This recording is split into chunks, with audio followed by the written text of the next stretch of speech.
another edition of What's Going On. I'm your host, Tom D'Ambra. As always, we are very thankful you take the time from your busy day to view our program.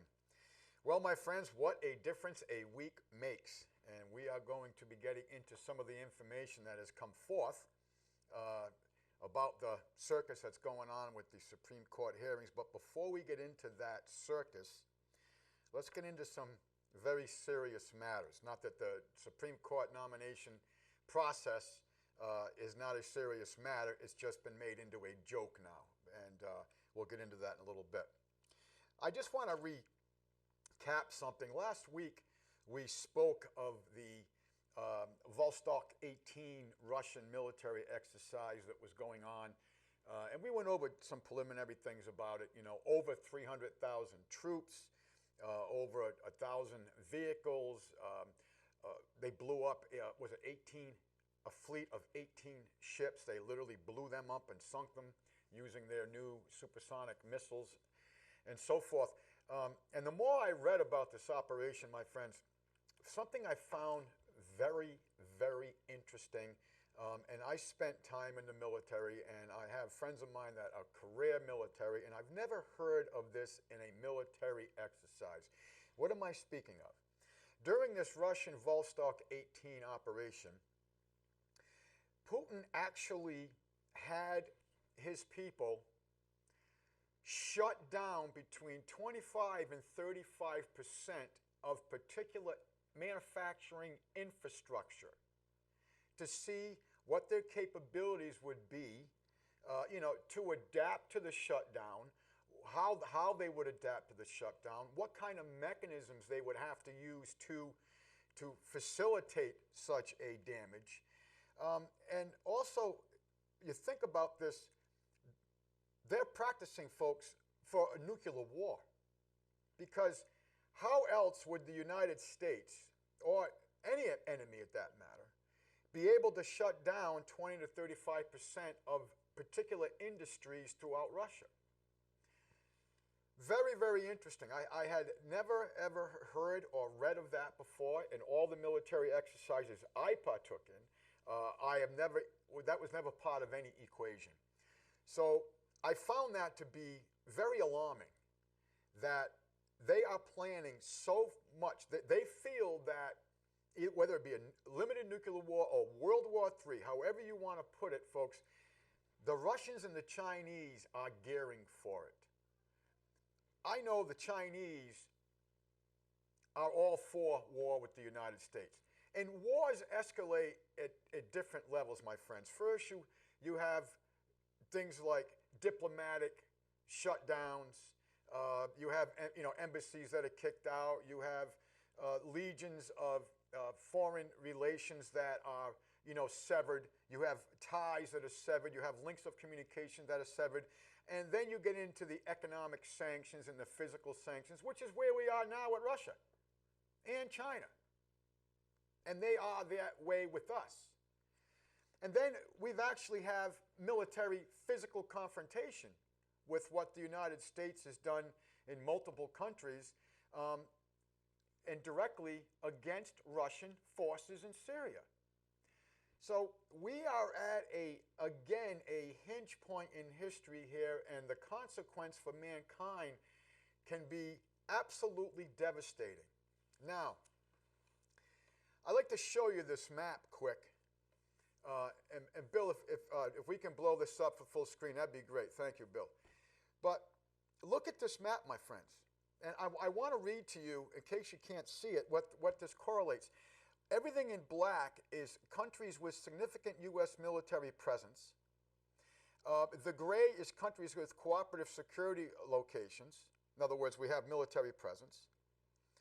The red are all permanent base locations. Okay, and then you have a timetable here of white and the black, the white being pre-1993, excuse me, and the black post-1993.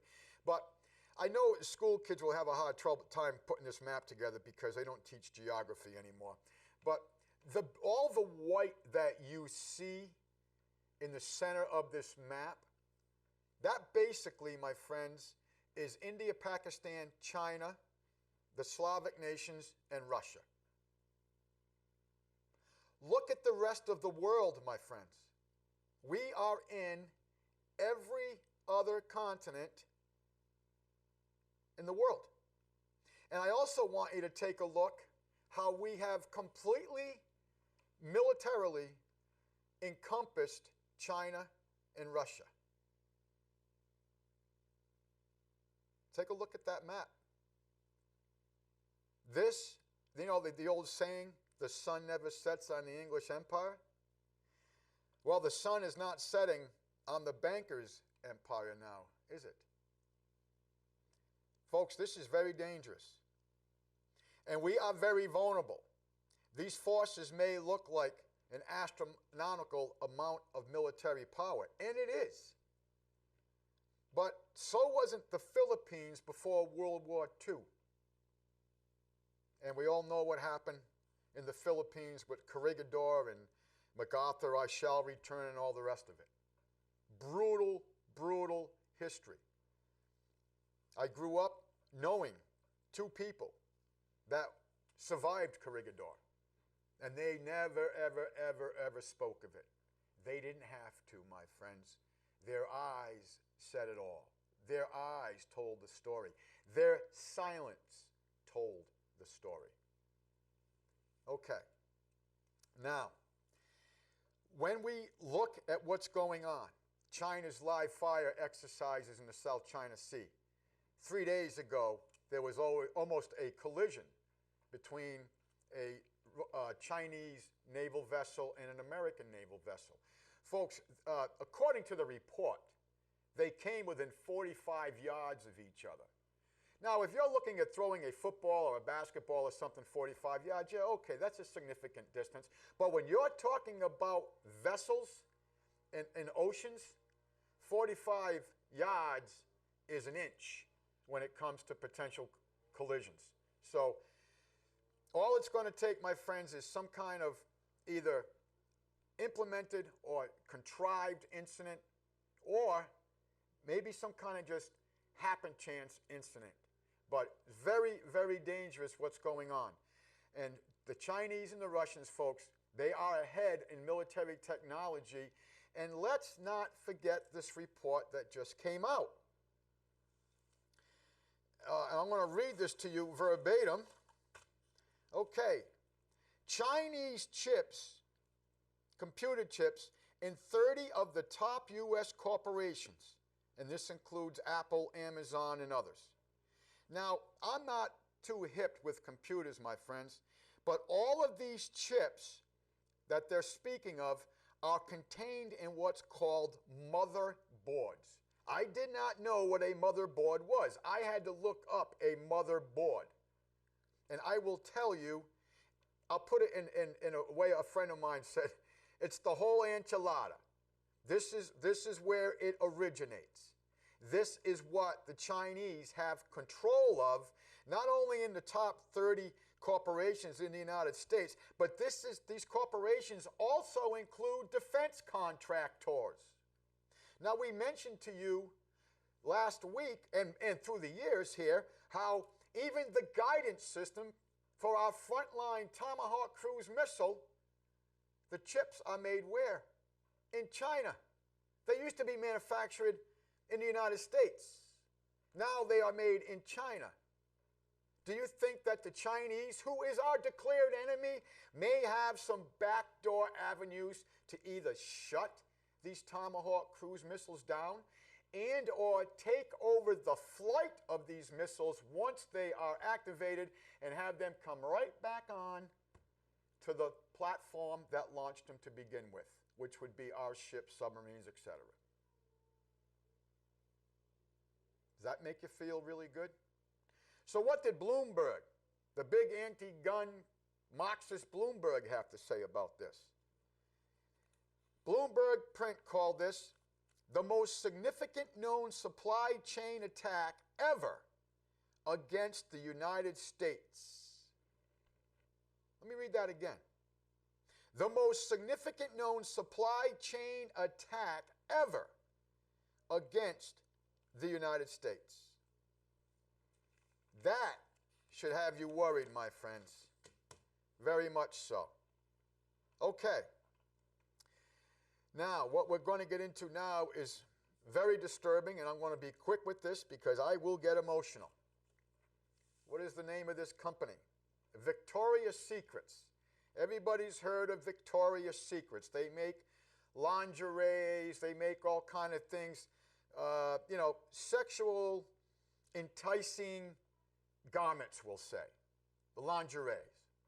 Well, they've come out with a new line of sexual enticing garments, lingeries. And guess who they're for? Children. They're for children. A pedophile's dream.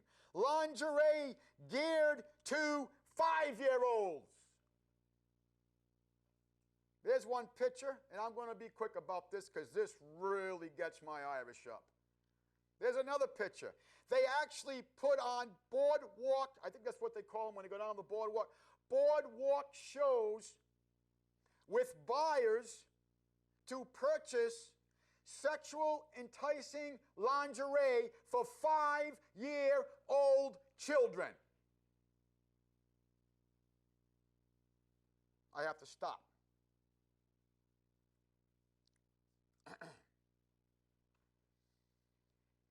Okay. Some good news.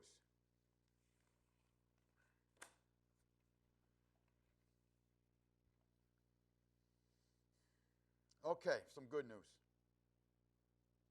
This on 10/3, the United States, due to President Trump, quit the International Court of Justice.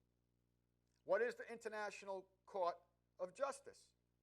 It is an international court of persecution against sovereign citizens and sovereign nations. President Trump said bye-bye. Well done, President Trump. The month before that, President Trump rebuked the International Criminal Court and then threatened the International Criminal Court should they ever prosecute American sovereign citizens. Well done, President Trump. Now, just 3 days ago, a United Nations court ordered President Trump to lift the Iran sanctions that he has put into place. Imagine that. A foreign, unelected court thinking it has the authority to tell our president what and how to run its foreign affairs. President Trump told them to go fly a kite. Well done, President Trump. I applaud you. He got us out of the International Court of Justice, and he rebuked the International Criminal Court, which is nothing but a bunch of criminals. And then he told the UN court, once they ordered him to lift the Iran sanctions, he completely rebuked them. I applaud you, President Trump. Well done. Okay. We are going to get into, that's just some quick things I wanted to cover. And I'm glad I didn't spend too much time on some things. But now we're going to get into some quotes. And as we're reading these quotes, folks, I want you to, number one, look at the personalities that are giving these quotes. And number two, I want you to, as you're assessing these quotes, put them in the back of your mind about the events that we are witnessing today with this Supreme Court nomination process. Okay. So this is George Walker Bush from May 24th, 2005.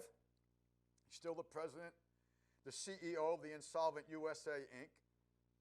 C, in my line of work, you got to keep repeating things over and over and over again for the truth to sink in, to kind of catapult the propaganda. Let us continue. If you tell a lie big enough and keep repeating it, people will eventually come to believe it. Now, this is Joseph Goebbels, Adolf Hitler's propaganda minister. The man was absolutely brilliant in modern day social engineering. He was ahead of his time, folks, because he studied many people before him, particularly the Hegelian dialectic that we speak of so many times here. And I thought this was apropos, having the biggest propaganda networks out there. New York Times, the Communist News Network, BBC, Time. You know, it's funny how Times got their new picture of Blasey Ford, Christine Blasey Ford, you know, with her hand up on the front page of their new cover. I don't know if you saw that, but I got to see it. And you know what? I got to thinking, let me see.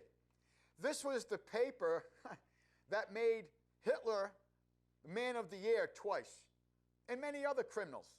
Men of the Year. Hitler was Times Man of the Year twice, and many others that were just absolute criminals. NBC, MSNBC, NPR, USA Today, The Washington Post, CBS News, on and on, Fox News, on and on and on and on and on and on and on. These are all mechanisms of telling the lie big enough, and they keep repeating it, and so eventually you will come to believe it. Let us continue.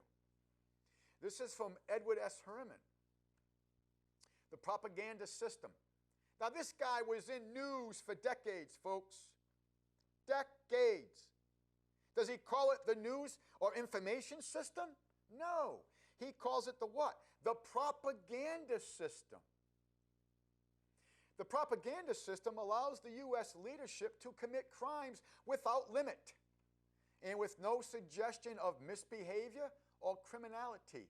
In fact, major war criminals like Heinz Henry Kissinger appear regularly on TV to comment on the crimes of the derivative butchers. And that's all they are, butchers. This man, once he came out with this, was bye-bye. Bye-bye. Let us continue. Again, Mr. Goebbels, Hitler's propaganda minister.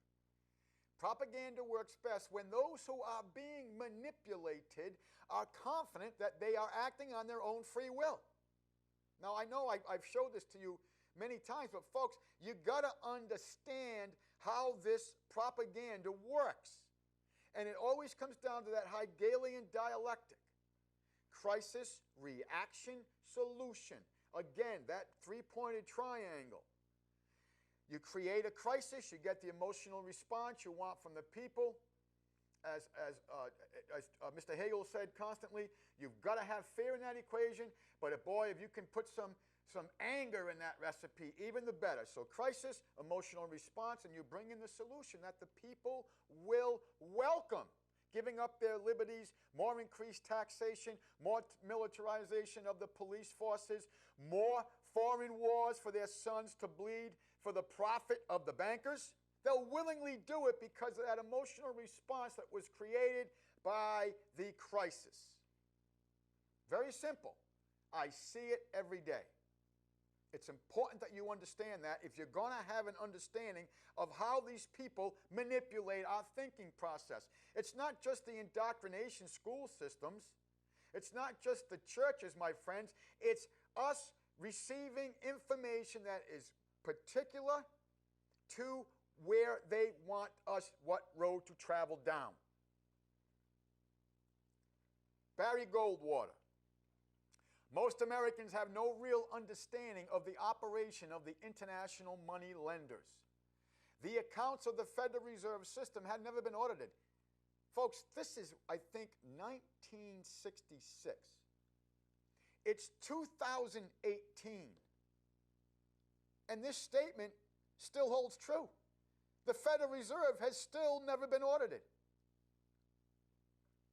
It operates outside the control of Congress and manipulates the credit of the United States. This entire statement, you can blanket it all together, and I believe this is 1966. It's no later than 1968. And I'm here to tell you, every word of it still holds true today in 2018. Let us continue. This is Adolf Hitler from Mein Kampf, My Struggle. The best way to take control over a people and control them utterly is to take a little of their freedom at a time, to erode rights by 1,000 tiny and almost imperceivable reductions. In this way, the people will not see those rights and freedoms being removed until past the point at which these changes cannot be reversed. Absolutely true. And what is the whole mindset here, my friends? Is it to liberate the German people? Of course, you know, when you look at the European Union, you know the first one to actually put the European Union in writing with a plan? The very first leader to do that, what the bankers have done in Europe, you know who it was? It was Adolf Hitler. And if Adolf Hitler didn't start printing his own German marks, the bankers would have went right along with him, because the bankers put him in power to form the European Union and everything that went with it. But once he started issuing private German marks, that was the end of that. Something like JFK with Executive Order 11110, issuing certificates backed by dollars, certificates backed by silver. Can't have that. Boom, you're gone. Abraham Lincoln. What's his famous quote? Well, it ain't famous because they don't want you to know about it, but what's his quote? I have the Confederate Army in my front yard and the international bankers in my backyard. For the future of my nation, it is the international bankers I fear the most. So when they went up to Lincoln and said, hey, we're going to finance the war, but we're going to do it at a 24% interest rate, what did Lincoln do? He issued literally military script, and he made it the only thing collectible for taxes. So what happened? Everybody, we come to know them as greenbacks, because on the back of the script was in a green print. So it became known as greenbacks.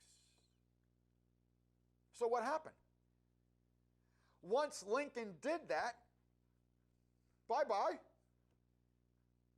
We'll get one of our agent procureurs, John Wilkes Booth, who had a relationship with Mrs. Lincoln, because Mrs. Lincoln really enjoyed the Chinese pipe, and John Wilkes Booth was able to get the Chinese pipe all the time to Mrs. Lincoln, and everybody was so familiar with seeing John Wilkes Booth around the Lincolns that there was no question of anything when he approached the Lincolns in Ford's Theater. You didn't learn that in history school, did you, my friends?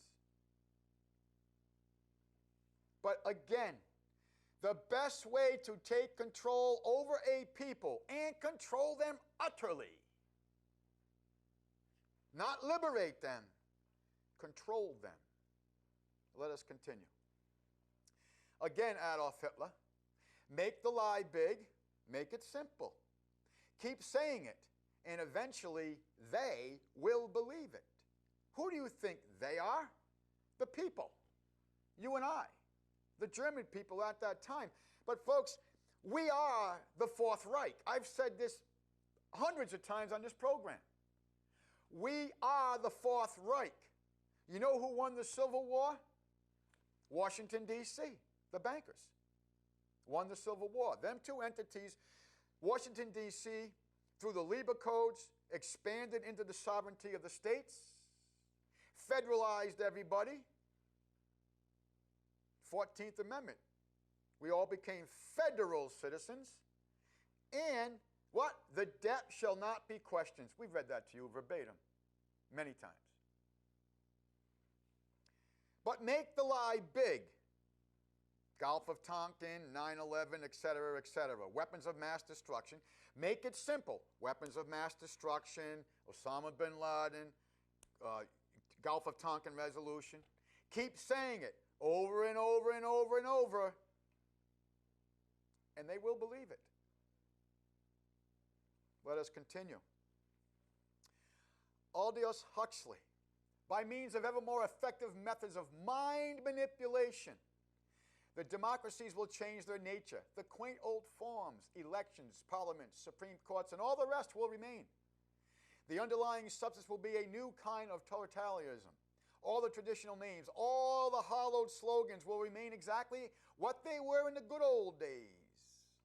Democracy and freedom will be the theme of every broadcast and editorial. Meanwhile, the ruling oligarchy and its highly trained elite of soldiers, policemen, thought manipulators, and mind manipulators will quietly run the show as they see fit. And this statement also goes on how they are going to do this through what? The use of entertainment and consumption. We are the most entertained people in the world. We are very consumed with worldly goods, aren't we? Got to keep up with the Joneses, man. Hey, our neighbor got a new car. I got to go get a new car. Boy, that new truck my neighbor got, man, that's a beautiful truck. I got to go get me a new truck. Let us continue. It was carefully contrived occurrence. International bankers sought to bring about a condition of despair so that they might emerge the rulers of us all. This is from Louis T. McFadden, chairman of the Banking and Currency Committee from the 19 teens into the 30s. He was eventually poisoned to death. Yes, that's real history, folks. This isn't, facade. This is real. He was eventually poisoned to death. He tried to warn the American people, and the carefully contrived occurrence that he's speaking of for the condition of despair is the Great Depression. And why do I have that here now? Because in this statement he also goes on to say, right in 1932, that if this continues, this process continues, the American people will wake up to find themselves one day with irredeemable paper. Irredeemable, of holding no negotiable value, no intrinsic value, paper. What do we have today in your pocket that you base your life on? You think they're dollars. They're not dollars. A dollar is 25.8 grains of gold and a 51 ratio of silver. No gold, no silver. What do we have then, my friends? Louis T. McFadden's observations have been fulfilled. Because in your pocket, you have nothing but irredeemable paper, which you are the co-surety to. And this is why you're bonded through the birth certificate. This is why we are in a commercial law system, not a common law system. This is why Senate Document 43, you do not own anything. This is why you have been declared the enemy with the Trading with the Enemies Act on March 9th, 1933. This is why government has been weaponized against the people of this nation and the people of the world, for that matter. Okay. I am going to stop with this last quote from Bertrand Russell, the father of education in this country. Men are born ignorant. What does ignorant mean, my friends? Ignorant means without knowledge, not stupid. They are made stupid by education. And I will say, it's a rather very costly education, isn't it? Okay. Now, let's get into some of this, my notes about, some of this is going to be tied into folks, because believe it or not, there's multiple people involved with multiple issues that all lead to the same thing: lies and propaganda. Okay, So, interestingly enough, I'm sorry, let's read Mr. Swinton. I'm sorry, Bill. Let's read Mr. Swinton, because this is so vital. Mr. Swinton was an editor of major New York papers, and I know this quote says 1880. This is actually 1924. He started his career in 1880. Okay. The business of the journalist is to destroy the truth, to lie outright, to pervert, to vilify, to fawn at the feet of mammon, and to sell his country and his race for his daily bread. Excuse me. We are the tools and vassals of rich men behind the scenes. We are the jumping jacks. They pull the strings and we dance. Our talents, our possibilities, and our lives are all the property of other men. We, meaning the journalists, the media, are intellectual prostitutes. I think that quote, this is 1924. What happened in 1924, my friends? J.P. Morgan and others, as we did a whole show on years ago, took over the print media in this country. And then when radio became prominent, they took over radio. Then when TV became prominent, they took over TV. And they had the internet, but the internet has afforded other avenues of information that they're having a hard time controlling. And this is why the battle is going on right now to shut down the alternative media. And I hate to admit it, but they are having some limited success with shutting down knowledge.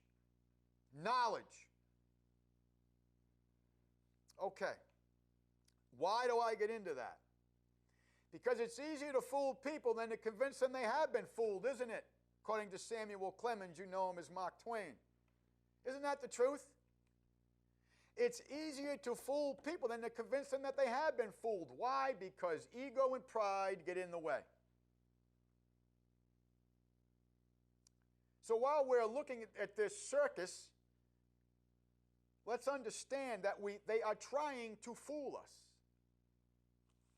Okay. So what do we have here? We have 37 pages of testimony and evidence that have been brought forth, that was brought forth to the FBI on Uranium One, the Clinton Foundation,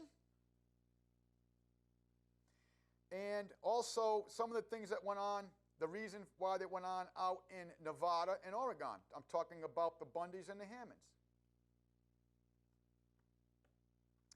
Now, the FBI has refused to release these 37 pages, just like they refused to release the documents that President Ford has ordered the FBI and the DOJ to release because he declassified them.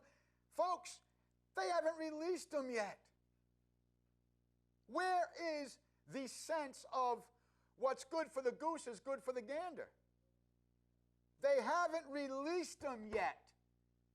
This is weeks gone by, if not a month now, where President Trump, through proper authority, actual constitutional authority, has declassified these documents to have them released to the public. And the FBI and the DOJ refuses to release them. Well, this is a separate set of 37 pages of testimony and evidence. Now, how did they get this evidence? Because an American businessman by the name of William Campbell had infiltrated the nuclear giant Rosatom. And I may not be pronouncing that right. It's Rosatom.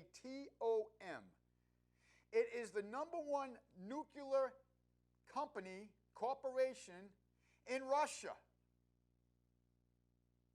This American businessman actually infiltrated it. And he thought he was going to the FBI with all this information about what was going on. And what did the FBI do to him? Boom! You're done in Rosatom, Russia. You're out. You are out. We don't want to know this, and you're not going to go public about it. but he submitted 37 pages of testimony and hard evidence on uranium-1, the Clinton Foundation, the State Department, and the FBI, and Rosatom Corporation, and the FBI refused to release his findings to do what? To protect national security, to protect law enforcement techniques. Oh, but most importantly, according to the FBI, to protect the individual American privacy. Really? Really? Like the FBI is concerned about your privacy. Really? Tell the lie big enough, tell it often enough, and eventually they will believe it, won't you? So, the FBI is still refusing to release these documents also. I am very hopeful that President Trump will declassify these documents also. Now, understand this. The FBI has also not taken any of this information and brought forth charges against the Clintons and everybody named, fill them in, Mueller, all of them. Refused to do it. Why? Because this information would have to go into the court, wouldn't it? Then we would really know. Okay. Running out of time. Mr. George Soros. Mr. George Soros has spent $245 million on being an agitator against the Supreme Court nominee Kavanaugh and the process. So, I've gone a little bit far than I wanted to do with time, my friends. So before we get into that, I just want to do some real quick things here. What are some findings that we have found out, and I'm not going to have the time to read it all, unfortunately, that we have found out so far about Miss Blasey Ford? Well, turns out Miss Blasey Ford is not this little 6-year-old girl that I was pushed on the bed and he put his hand over my mouth and then I don't know how I got there. I don't know what town the house was in. I don't know what street the house was in. I'm not certain what month it was. All the people that I have said, our witnesses have said, no, it never happened. I wasn't there. No collaborating evidence, no collaborating testimony, FBI investigation, and nothing stands. Nothing stands. No collaborating evidence. Oh, I can't fly. I'm afraid to fly, and I'm claustrophobic, don't you know? But I fly to New Zealand, I fly to South Pacific Islands, I fly through all North America, but I'm afraid to fly because of this harrowing experience that I had that I don't know where I was or how I got there or where I went home. Nobody saw me there. Brett Kavanaugh wasn't there, on and on and on and on. But I speak like this because, well, I'm just a 6-year-old little girl now, and I am supposed professor, but I never got my doctorate because I never did my residency. Wow. Oh, and also I never took the California State Board exam, so technically I'm really not a psychiatrist. Did you hear me? She never did her doctorate as residency. She never took the state psychiatric board exam. She is neither a doctor and she is neither a psychiatrist. But what else do we know besides all the lies? Oh, I've never, ever before took a polygraph and I've never been around them and I know nothing of them. But I give classes, according to witnesses, on how to beat a polygraph exam. And by the way, my friends, you know, I looked up how, I never took a polygraph exam. I looked up how they take polygraph exams. And you know what they do? They'll ask you 20 or 25 questions. Some of them like, you know, is your name Thomas D'Ambra? Okay, and then if I say yes, then they'll make marks, and okay, when he's telling the truth, this is where this goes. Okay, Mr. D'Ambra, you are 9 feet tall, aren't you? Yes, I'm 9 feet tall. Okay, so when I'm lying, oh, this is where this goes, so they'll make marks there. Well, they'll do that for 20 to 25 questions. The average polygram examination is between 80 and 100 questions, according to, I'm going to say 4 to 5 sources that when I did this research. They all coincided with them numbers, okay, and that methodology. Do you know how many questions they asked Miss Blasey Ford? They asked her 2 questions. 2 questions. Did you hear me? 2 questions. Was that a polygraph exam? No. No. Now, what do we do know about this woman besides she's a liar? She lied under her opening statement with her name and position was perjury. She lied, right? Her opening statement, she lied. I am a doctorate of psychology. No, you're not. Okay. So what do we know about Ms. Blasey Ford? Here's what we do know. First of all, the renovation records undercuts Ford's exit door account. Oh, I'm so claustrophobic and I have these panic attacks, so when we redid our house that we actually had to put up a second front door for security. I'm just horrific. I have these panic attacks because of this event where I can't remember where I was and who done all the rest of it, but I have these panic attacks. Well, she said that happened in 2012. According to city records, imagine that, you think you own your property, they even know when you put it indoors. According to city records, my friends, that was done in 2008. Very good, Miss Blasey Ford. Okay, recent flights. Fear of flying. Let me see. The discrepancy raises fresh doubts about Ford's candor and credibility amid other inconsistencies congressional and other knowledge sources say, including her purported fear of flying. Ford initially refused to submit to an interview with the committee because she alleged airplane phobia. But investigators have established that she has taken numerous flights back and forth to both East and West Coast this summer alone. And this year alone, she had, not this year, excuse me, in the last 2 years, she had previously flown to Hawaii, Costa Rica, French Polynesia, and other South Pacific islands. Now, when you look at South Pacific islands, folks, she flew to New Zealand. One of the longest flights that you can take anywhere globally is to New Zealand. And she flew there. Other documents include healthcare provider registration records, reveal that a marriage counsel listed Ford's home address as her place of employment. Using the extra room in the door she put in for her clinical practice, according to the records for the buildings inspectors.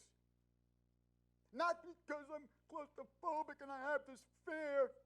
No, because as she listed her business address at the same thing, she put in a second door, folks, so she could have her practice in a separate part of the building.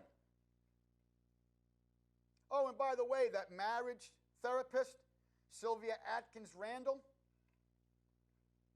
right? The one that she said she actually took was when she had to go to therapy for this, and she had all the notes.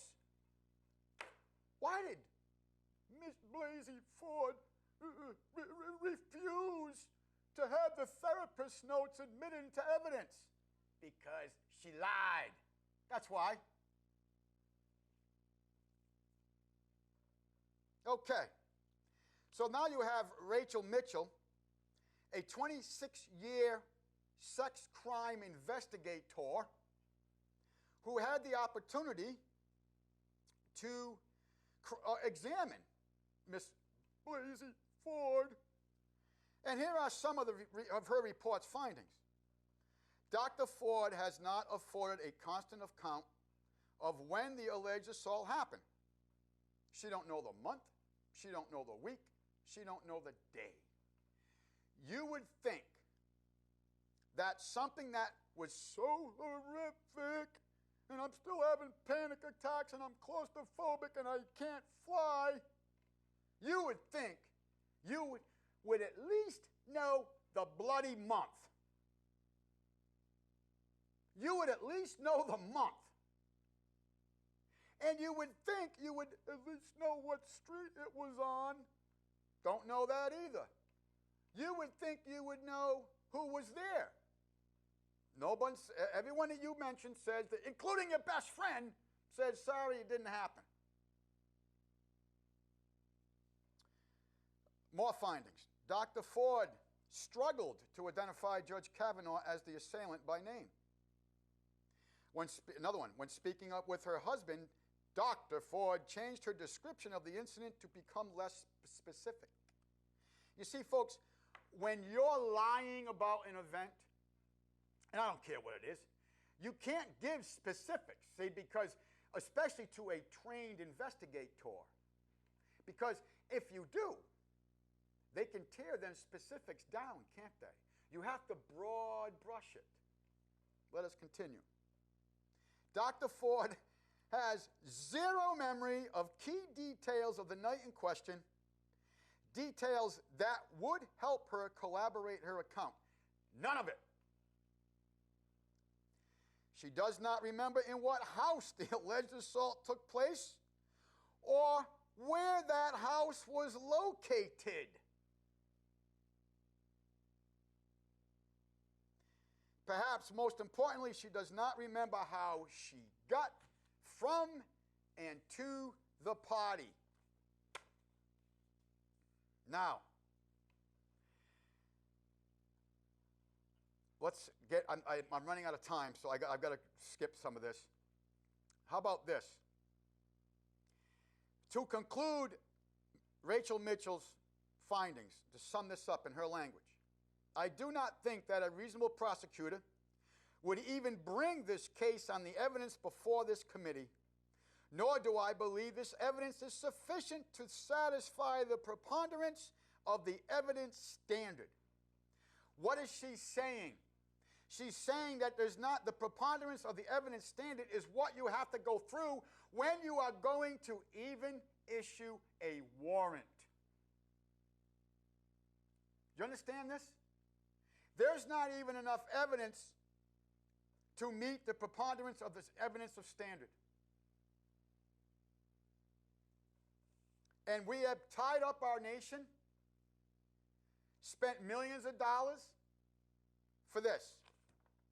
So what do we know about Miss Blasey Ford?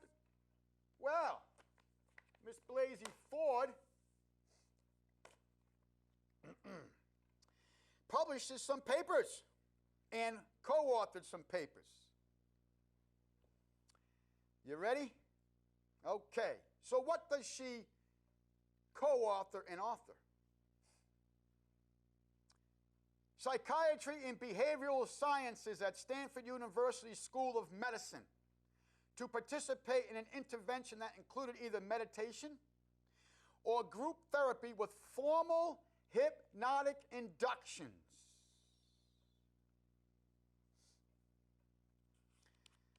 Through carefully crafted leaks, cover-ups, and media narratives, almost half the nation has already been mass hypnotized into believing that an innocent man is a deranged serial rapist. Such is the power of the CIA mind control deployed on a nationwide scale. Now, wait a minute, Tom. You can't say this is part of the CIA, or can I? Let's see if I can qualify that statement. The abstract of this study describes the key focus of the research on. Interoception refers to the process by which the nervous system senses, interprets, and integrates signals originating from within the body, providing a moment-by-moment mapping of the body's internal landscape across conscious and semi-unconscious levels. In essence, This research seeks to find out ways to control the mind through biological interventions by exploiting the roadmap of biological and neural links.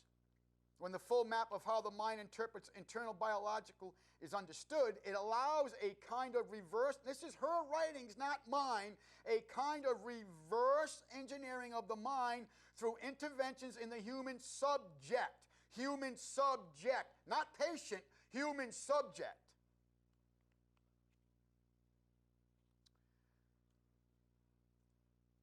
I have to stop, I have to go on, folks.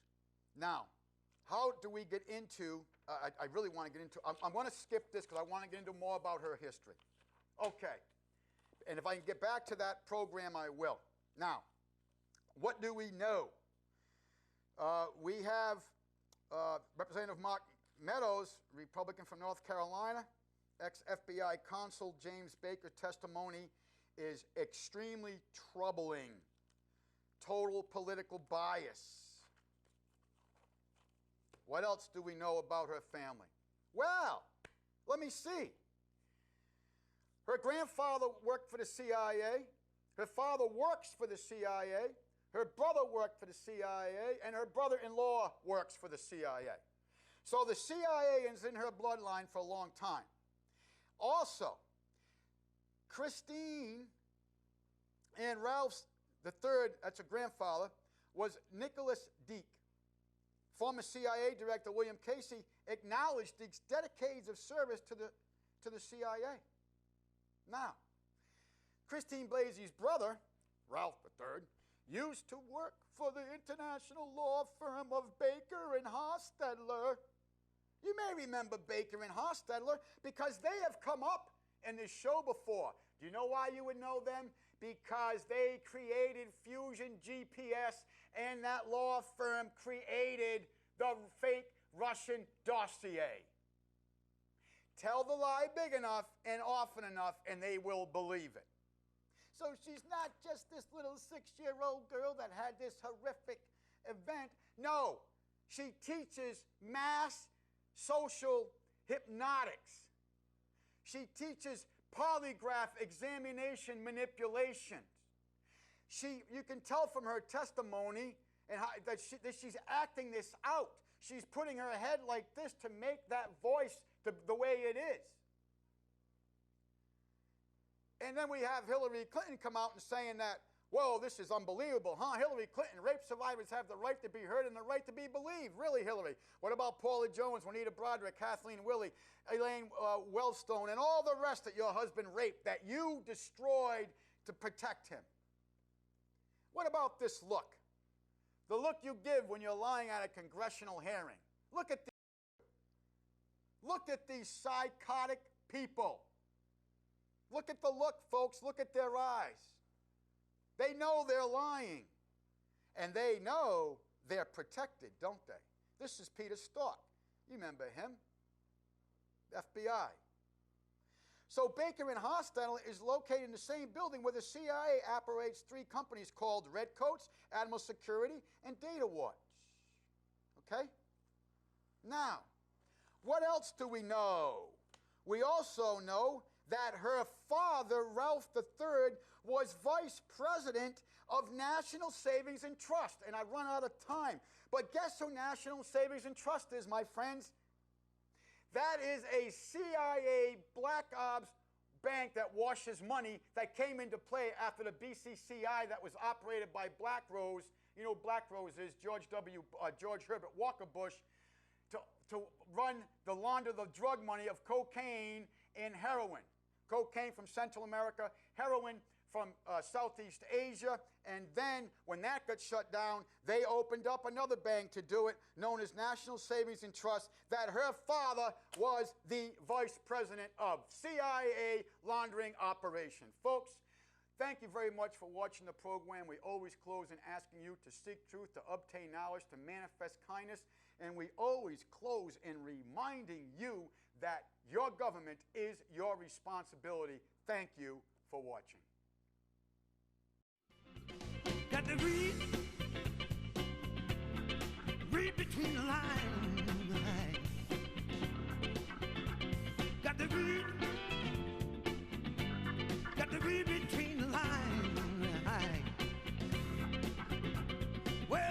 truth is very simple, very hard to find.